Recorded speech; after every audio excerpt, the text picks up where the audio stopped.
For a long time in his career, Ben Askren was considered to be one of the best fighters to not fight in the UFC. And the proof in that was his undefeated record of 18-0 with one no contest, which he built from 2009 till 2017. But when Askren finally did enter the UFC in 2019, he did not find the same success as he had before. So my question is, how good was Ben Askren actually? Hey guys, it's Kiiyon, and today I want to talk about former Bellator and ONE FC welterweight champion Ben Askren. But before we get to talking about how good he was, I want to thank SeatGeek for sponsoring this video. SeatGeek is an app that takes the hassle out of buying tickets by rating the seats on a scale of 1 to 10. They even color code the seats with green being good and red being bad. Now you, my viewers, can get $20 off your first purchase with my code Kiiyon. That's Kiiyon. All the info is going to be in the description. Now let's get to the video. Ben Askren, the former NCAA champ and All-American, made his MMA debut in 2009 by racking up 3 first-round wins in a row. The first win was against Josh Flowers, who he took down immediately before finishing on the ground by strikes. In his second fight against Mitchell Harris, he took the fight to the ground again and submitted him with a reverse arm triangle choke. In his third fight against Matt Delanois, Askren took the fight down again and was able to secure the north-south choke. Ben Askren then made his Bellator debut as a participant of the Bellator Season 2 welterweight tournament. His first fight was in the quarterfinals against Ryan Thomas. The fight was mostly contested on the ground after Ben took down Thomas early. Askren would then secure a guillotine choke that forced the ref to stop the fight, but this would end up becoming a controversial stoppage as Thomas did not tap and wasn't unconscious. Regardless, a rematch would happen a month later after Askren's original opponent was pulled from the tournament. The fight was a one-sided showing from Askren, who dominated Ryan on the ground with wrestling. After 3 rounds of controlling Thomas, Askren took home the unanimous decision victory and would move on to the finals to fight Dan Hornbuckle. Askren would dominate the fight once again with his wrestling, which helped him land some ground and pound and attempt submissions. Winning the tournament meant that Askren had the opportunity to fight for the Bellator welterweight champion against the undefeated champ Lyman Good. It was another wrestling dominant performance for Ben, who controlled Good on the mat for 5 rounds. Even when the fight was on the feet, he was able to take a hit in order to secure the takedown. Near the end of the 5th round, Lyman landed an up kick that dropped Askren, and this gave him the opportunity to lock up a triangle that Ben would later say after the fight was really tight. He went on to win the unanimous decision victory and the Bellator welterweight championship belt. Following this victory, Ben fought Nick Thompson in a non-title bout that had Askren out-wrestle Nick for 3 rounds. And even though Thompson found some success with his striking in the 3rd, it wasn't enough to stop Askren, who took home the unanimous decision victory. Ben Askren's first title defense was against Jay Heron. Askren would apply his pressure on Jay by throwing strikes, and once he got close enough, would secure the takedown and control him from there. But Jay was also successful by landing some nice strikes on the feet. Askren was awarded the win by the judges after 5 rounds, but by split decision. In his second title defense, Askren fought Douglas Lima. The Season 5 welterweight tournament winner, Lima, was dominated for 5 rounds by Askren, who asserted his pressure with his wrestling and ground and pound. And his next title defense against Carl Amasu was very similar. It was a wrestling clinic by Askren, who threw some brutal ground and pound on Carl. Amasu attempted a heel hook, but Ben got out and continued the beatdown. The fight would be stopped at the end of the 3rd round by the doctor after Carl's head was cut by an elbow. In Ben's 4th title defense against Season 7 welterweight winner Andrei Koreshkov, he put on another dominant performance by out-wrestling Koreshkov, striking him from above, taking his back, and attempting submissions. The fight would end in the 4th after Koreshkov was flattened and unable to answer back to Ben's punches. Now at this point, the 12-0 Ben Askren was considered to be one of the best welterweights in the world. What really held him back from holding the title as the best was not fighting in the UFC, who had top caliber competition.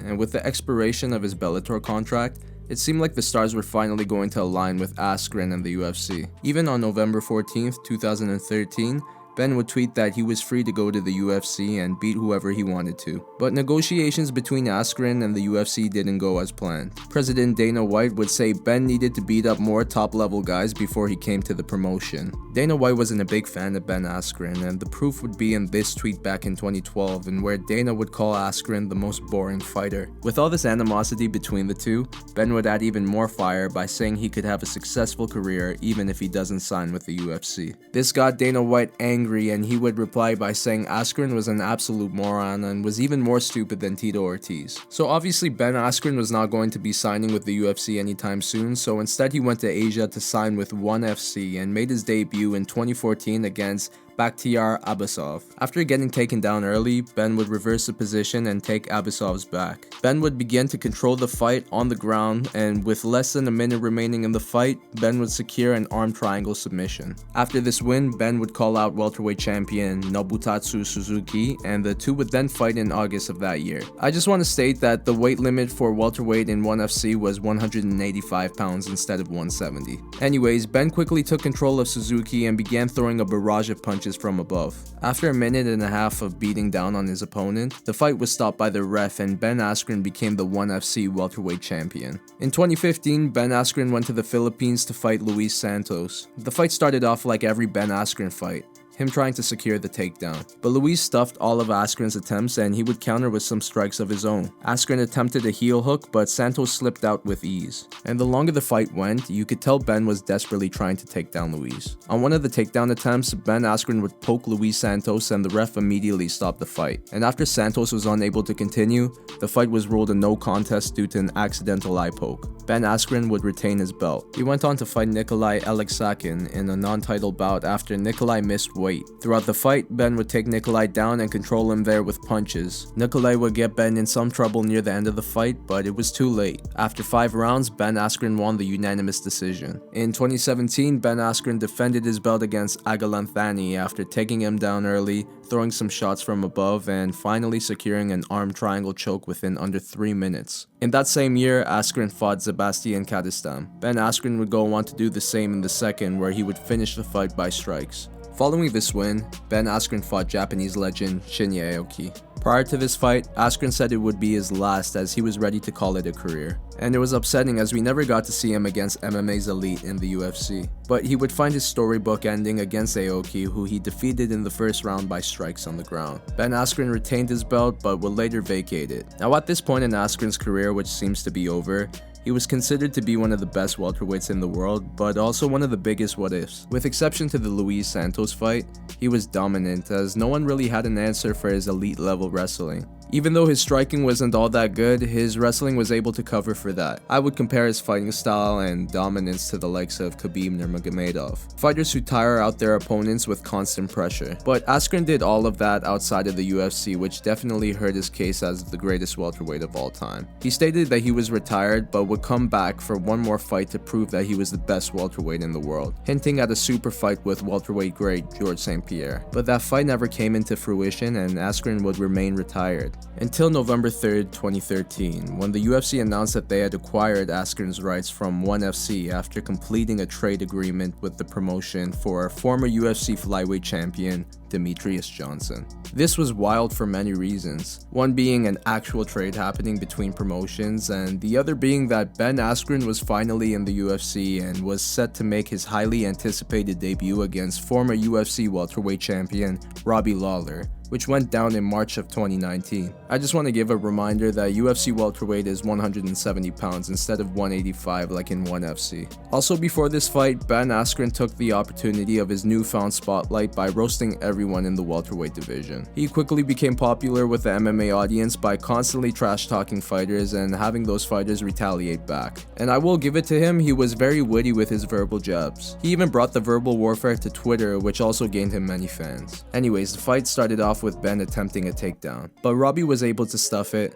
power lift Askren into the air and slam him to the mat. From there, Robbie landed some vicious strikes and I really thought ref Herb Dean was going to step in and stop it. But Ben survived and was able to get back up. At this point, he was desperately trying to secure a takedown, but Lawler was able to counter with some nice shots. At the 2-minute mark, Ben finally took Lawler to the ground and immediately took his back. He would attempt a rear naked choke, but Lawler got out, only for Ben to transition into a bulldog choke against the cage. Now remember how Askren had a controversial Bellator debut due to his opponent not tapping or going unconscious? Well, the same happened here when Lawler's arm dropped, making it seem like he was unconscious. Ref Herb Dean stepped in, but Lawler was still awake, saying he gave a thumbs up to signify it's all good. Even Herb Dean realized he made an error, but Robbie was a good sport about it and understood why it happened. Regardless, Ben Askren won his MMA debut and would go on to fight Jorge Masvidal. Prior to this fight, a lot of buzz was surrounding the build-up as Ben Askren, who quickly became popular outside of the cage with his trash talk, was not holding back when it came to Jorge Masvidal. Askren was the favorite going into the fight, and he let Jorge know by saying he was going to win the fight any way he wanted to.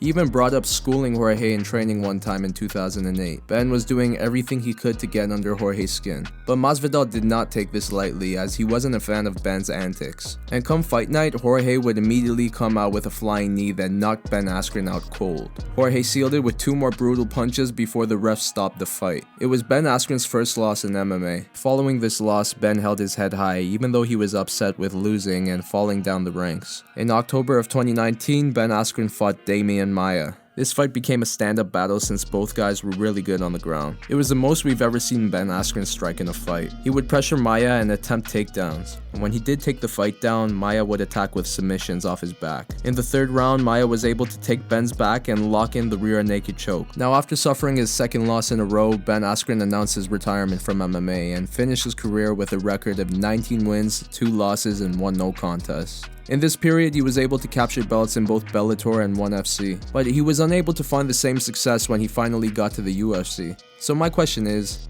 how good was Ben Askren actually? Now, Ben Askren may not be the greatest welterweight of all time, but he was still really good. He was so good that even though he wasn't in the UFC, people still had high respect for him as one of the greatest in the world. And I always root for the fighters who prove they are world class without having to step inside an octagon. He was dominant for a big portion of his career and rarely got in any trouble. And I get that maybe he didn't fight top tier competition at times, but that wasn't his fault. We were kind of robbed from seeing a young Ben Askren fight in the UFC. I believe he could have been a top contender and possibly even a champion had he entered the promotion in his prime. But he finally made the UFC when he was 34 years old and coming off his first retirement. So as much as people say he wasn't able to handle the best of the best in the UFC, I just think he wasn't given the proper opportunity at doing so. But even outside of the UFC, he was able to do the best he could with what they gave him, and in my opinion, he passed with flying colors. Ben Askren was one of the first fighters to show how effective high-level wrestling was in MMA. His fighting style, where he pressures his opponents, takes them down, and controls them on the ground, is popular amongst some of the elite fighters in MMA today. On top of all of that, Ben Askren had a larger-than-life personality that built him a following of MMA fans who looked forward to what he had to say. Yes, his career didn't have the storybook ending that he sought out to have, but he was right about one thing.